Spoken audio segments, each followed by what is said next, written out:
Bismillahirrahmanirrahim. Qala al-mu'allifu rahimahullahu ta'ala wa nafa'ana bi ulumihi amin ya Allah ya rabbal alamin. Halaman 16 tereh tamat ya tereh ngaliwat. Walzim sareng kudu anjeun teh aya deui ya akhi hail dulur al adaba kana adab. Kewajiban urang sebagai tolibul ilm atawa sebagai sebagai murid nu hayang nepi wusul ka Gusti Allah kudu aya ngabogaan adab tata krama. Pakod kolu maka nyata ngadawu ulama layam bagi henteu peryogi li rojuli kasih rojul naon ayat lubayan tanyuprih itu si rojul te al ilma kana ilmu wal hadis ajeng kana hadis hatta ya'mala sehingga ngamalkeun itu si abdu si rojul pil adabi dina ilmuna tata krama dina adab isrina dina 20 naonana sanatan taun teu peryogi kasih rojul rek nyupri ilmu jeung hadis sehingga si rojul teh bisa gawe tata krama dina salama 20 tahun. Dina harti ku ayana gawe tata krama bisa nyuprih kana ka ilmu jeung hadis kitu teh. Ku ayana gawe tata krama nu alus adab sopan santun, rasa takdim, rasa takrim dilakukeun ku urang. Wa qalu ngadawu ulama thariqah. Kada ampir-ampiran deket naon al adabu adab teh eta ayakuna yen takabuktosan adab eta sulu sayyidin 2/3 agama.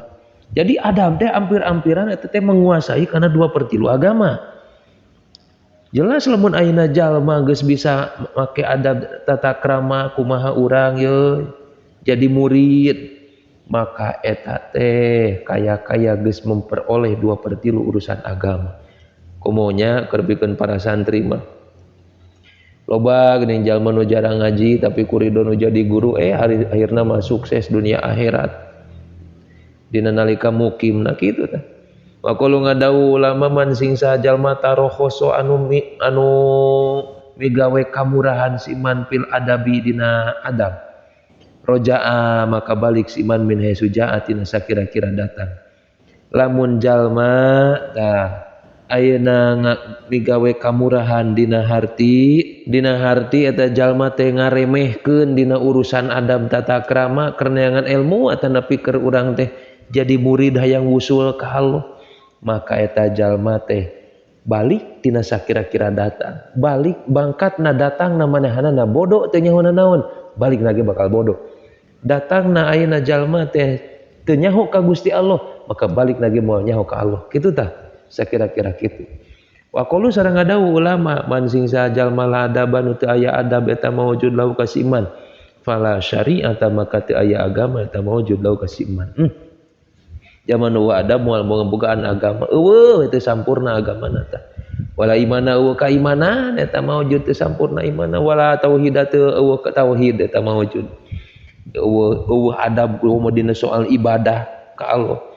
Kalau ngadawu ulama al abdu ari hiji hamba teh yasilu bisa tepi itu abdu teh bi ibadatihi ku ibadahna itu si abdu ilal jannati ka surga.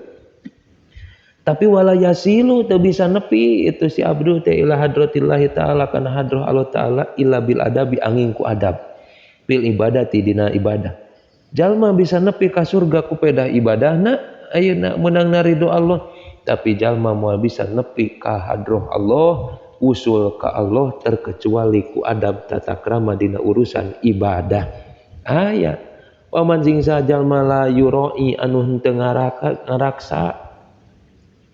asiman teh al adaba kana adab tata krama pituatihi dina taat ka Allah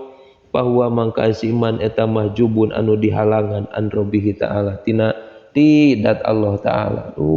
Jalma nu eueuh tata krama dina urusan taat moal nepi-nepi kadat Allah eta jalma teh urang komonya ibadah kandang barang pake teh sanu aya beda urang rek salat jeung urang nyak jeung hareupan gegeden kadang-kadang baju ge alus kana yang hareupan gegeden ya Allah hampura dosa Gusti ieu sagarupana aya teh pentingkeun urang dina urusan adab dina urusan ibadah ka Allah rek tempat rek pakaian atau naon bae prioritaskeun heula urang ka Allah gitu. Wa qalu ngadawu ulama tarkul adabi ari ninggalkeun adab eta maujubun anu diwajibkeun ditor dipikeun diusir. Diusir paman sing sajalma asa anu goreng laku siman al adab kana adab alal basati kana amparan ruda maka bakal dibalikeun ditolak ilal babi kana panto. Goreng di jero mah geus kaluarkeun sia teh. Ulah diuk di dia keluar tah dina panto we maneh teh gitu paman sing sajalma asa anu goreng laku siman al adab kana adab alal babi kana panto ruda maka ditolak si jalma teh ila siasati dawabi karena pengajaran sesatuan beureun kaburuan beureun tempat ayeuna sesatuan siasati dawab pengajaran siasat mah siasat dawab sesatuan jadi intina malah jalma nu goreng laku dina panto mah geus we kaluarga itu ieu teh bahasa ieu nya bahasa kolot mencek urang mah mencek urang Sunda goreng ayeuna di jero sok maneh cicing di luar goreng kena di luar sok sing jauh-jauh ditu sapertikeun kitu tah jadi jalma nu adaban mah bakal riweuh bakal rugi salilana moal ditarima ku batur wa qalu ngadawu ulama ma wasala moal nepi saha auliaullahi taala pirang-pirang walin Allah taala ila makanan perkara wasalu anu nepi nararepi ta itu aulia teh bi kasratil amali ku lobana amal wa inna masalu pasina wa inna wasalu pasina nararepi itu ulama teh bil adabi ku adab wa husnil khalqi sareng alusna budi pekerti paklam dalika ahli jadi kitu dah moal nepi ayeuna walina Allah ka Allah kadat Allahnya kana wusulna ka Allah ku ayeuna kana perkara wasul narepi bikasotil amal jadi moal nepi ku ngan saukur lobana amal para walina Allah teh wa inna masallu bil adab wa husnul khalqi nepi sote para kekasihna Allah para aulia Allah nepi ka wusul ka Allah teh ku sabab alusna adab jeung alusna akhlak jadi nu diheulakeun eta kumaha adab teh krama urang ibadah kumaha urang nganyieun wasilah sangkan urang wusul ka Allah ngalangkungan Kanjeng Nabi ngalangkungan nu jadi guru ngalangkungan para wali teuk sangkan urang nepi ka bisa wusul ka Allah husnul khalqi nu kumaha kakara bisa nepi tah teu bisa ngan saukur ku loba amal tapi bisa nepi oge didorongna nu leuwih gede nyaeta tina bil adabi wa husnul khalqi paklam dalika kade eta sing inget tah dulur wala tagbul sareng ulah poho anjeun an dzikrillah tina dzikir ka Allah Pakon kolunya makanya tak ngadawuhkeun ulama teh man sing sajalmana sianu poho si iman teh Allah ka Gusti Allah pakon kafaro makanya tak kufur si iman bihi ka itu Allah ade urang kedah lobakeun dzikir ka Allah inget hate urang ka Allah sabab sajalma nu poho ka Allah eta jalma teh kufur kumaha di akhir hayatna alhamdulillah min dalik ya Allah Allahumma ij'al akhira kalamina la ilaha illallah Muhammadur Rasulullah Gusti ngajadikeun dina akhir ucapan abdi sadayana nyaeta la ilaha illallah Muhammadur Rasulullah wa qalu ngadawukeun ulama kullu man ari saban-saban jalma tasahala anu nganggap enteng itu si iman bil goblati kana pohona ka Allah walam takun jeung teu kabuktosan si goplah teh alai ka si iman eta asyadda leuwih banget mindor bisuyupi tinimang mesatkeun ayeuna pedang ya di sabat pedang bahwa maka ari itu si iman kuluman eta kadzibun bohong layajiun teu datang min huti itu si iman non syai'un hiji perkara oge pitoriki dina jalan wusul ngambah ka Allah jadi kieu setiap jalma nu nganggap enteng kana urusan poho ka Allah ya ayeuna jalma teh geus bisa wusul ka Allah ya setiap jalma anu nganggap enteng ayeuna urusan poho teu dikir teu inget ka Gusti Allah walam takun teu ngarasa eta si jalma teh bahwa poho ka Allah teh leuwih banget tinimang ayeuna disabat pedang maka eta jalma bohong geus bisa wusul ka Allah lamun ayeuna poho ka Allah tapi teu bisa teu disebutkeun leuwih nyeri tibatan di sayat pedang leung keneh dikadek kuring mah leung keneh dikadek daripada hate poho ka Allah kanya idza lam takun dalam tahun geningnya dina bahasa kasauran naon lah meni poho teh ringgeus poho teh tara inget dina nasoil ibad geuning la arabtum naon lauduktum halawatal wuslah Imam Sibli ngadawukeun la arabtum mararatal qati'ah kalau seandainya gitu. Jadi lamun teh mah urang geus bisa ngarasakeun kumaha amisna wusul ka Gusti Allah deukeut ka Allah maka yakin bakal nyaho kumaha pahitna dina nalika jauh ti Allah. Oh, cek barudak mah lauduktum halawatal wuslah la arabtum mararatal qati'ah. Jikalau Anda merasakan manisnya pertemuan maka pasti tahu bagaimana pahitnya perpisahan.